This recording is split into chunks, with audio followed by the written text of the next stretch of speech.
The education cost-sharing formula, known as ECS, exists because Connecticut once had a school funding system that was deeply unfair.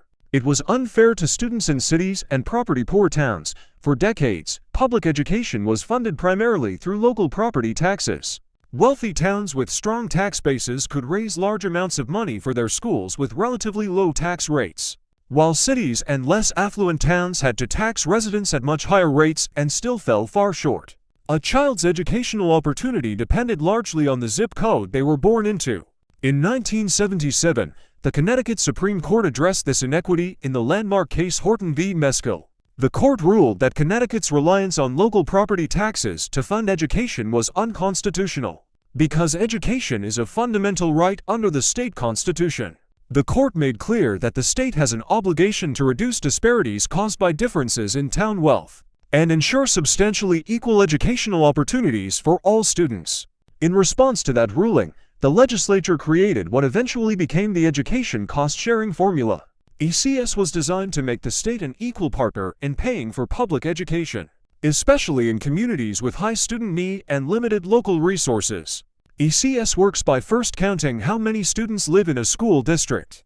In Bridgeport today, that number is roughly 19,000 resident students.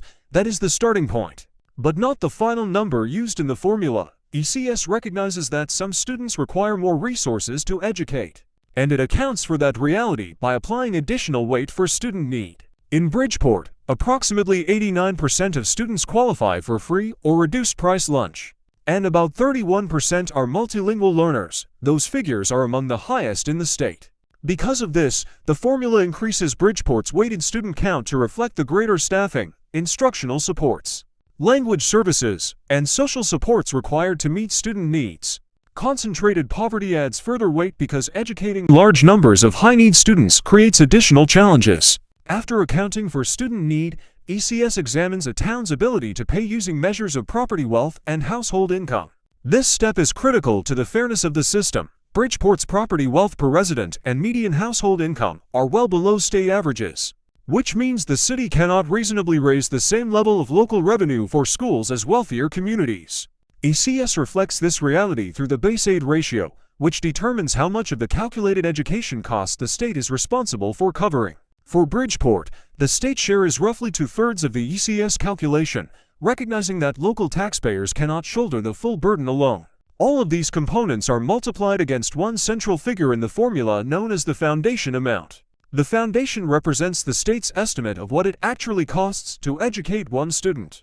Every ECS grant calculation depends on this number. Currently, the ECS foundation is set at $11,525 per student. That amount has been frozen since 2013, while the formula continues to recognize student need and town wealth correctly. The foundation has not kept pace with the real costs of education. Over the past decade, health insurance, transportation, utilities, special education services, instructional materials, and wages have all increased significantly. But the foundation has remained unchanged. If the ECS foundation had merely kept up with inflation since 2013, it would be approximately $16,500 per student today. This gap is not abstract.